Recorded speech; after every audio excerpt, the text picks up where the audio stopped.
USC coaches were made available to the media last Thursday, and Trojan head coach Lincoln Riley confirmed that there would be a quarterback battle between new arrival Jaden Mava and fan favorite Miller Moss. There are some positions in sports that are up there in that elite tier and are just different from the rest. Number 7 at LSU, quarterback of the Dallas Cowboys, number 7 at Manchester United, and the quarterback of USC is definitely up there as well. When you play quarterback at SC, everyone knows who you are. When you mix that with playing under the best quarterback coach in the history of our game, in my opinion, this becomes arguably the most important and consequential position in all of college football. So today's video, who will come out on top of this battle is QB1. We'll talk about it all next on the Trojan Blade.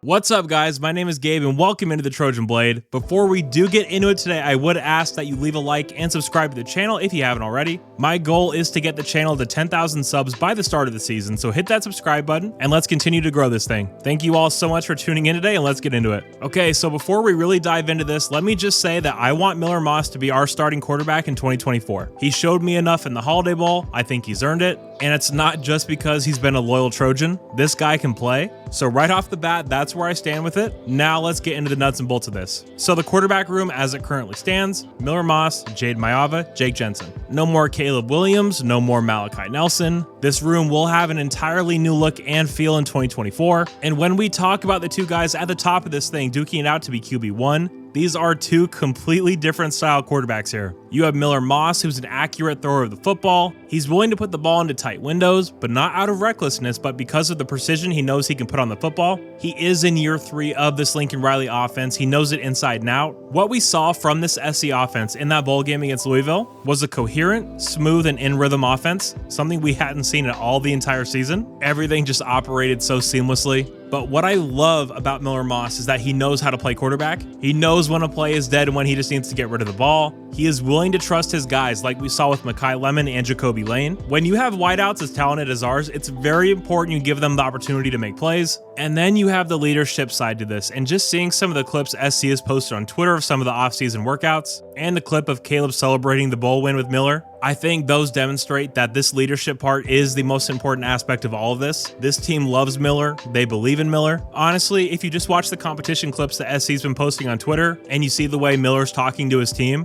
it's clear that he's the guy. He has the respect of the room. He has the attention of the room, and that's so important. That part of this equation cannot be understated, and honestly, I think that'll make it hard to give the keys to Jaden. Nothing against him or his leadership abilities. We know nothing about the guy, so it's too early to say one way or another, but we've seen it with Miller. We saw it in the bowl game and we're seeing it this offseason. I mean, geez, just the way Lincoln has talked about him the last 2 years in press conferences, it's clear that Miller's a special guy. He's been a Trojan his whole life. He knows what it means to put on that uniform. He loves the school the exact same way you or I do. You obviously don't make decisions based on this, but giving the keys to a guy that came in as a recruit, developed in this program, it really shows that there's a pathway into the starting lineup for guys like that. Lincoln's mentioned he wants to follow the Michigan model of recruiting and development as the focus and using the portal to fill in cracks here and there.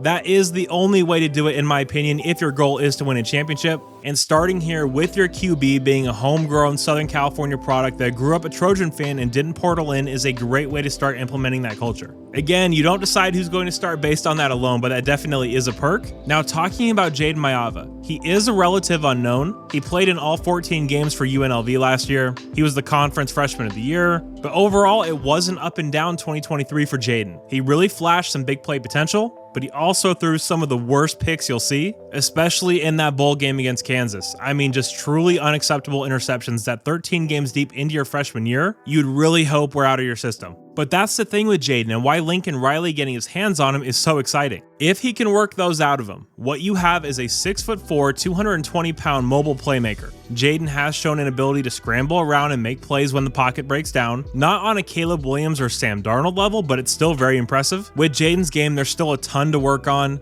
going through progressions, knowing how to read a defense, all of that sort of stuff. But there's no denying that the tools here are very interesting. Now, an area of this quarterback battle that I find to be interesting, and I put this on Twitter the other day, but in a practice type of setting, Like I mentioned earlier, Jaden's got those tools that are really going to stand out. The big arm, the off-platform velocity, the size, the running ability. Things where when you're not going live and the defense can't hit you, really stand out and really make you look like a big-time player. Not see, I guess, as we aren't allowed to watch practices, but the spring game will be truly fascinating this year. I think I know what to expect from Miller, but we have so much to learn about Jaden and his game. It'll be very informative to see where he's at with his knowledge of the offense and just his decision-making overall. Now, I have said this in multiple videos previously, but if Jaden Mava wins this quarterback job, I don't think we see any of Miller Moss. But if Miller Moss wins the quarterback battle, I do think we're still going to be seeing Jaden on the field. Miller isn't much of a runner, but in those goal-to-go situations, being able to bring in a 6'4" quarterback and to implement him into your run game down there could be very, very helpful, and it's something that Lincoln Riley has done in the past. I mean, we just saw him do it in the bowl game with Jake Jensen. And no offense to Jake, but Jaden is a much better athlete than he is. So if Miller Moss is your starting quarterback in 2024, and I do think he will be, we are absolutely going to see Jaden Mava come in for certain packages. He has shown to be devastating in the read option game, so I would look for that to be a very big part of our offense. But yeah, overall, this is very, very interesting. Two quarterbacks, two completely different styles. One young guy, one veteran. Miller came up in this program. Jaden just transferred in. So polar opposites across the board here, which I feel like is a big reason why it's so compelling. But yeah, like I said earlier in the video, I want Miller to win this job, and I think he's going to win this job.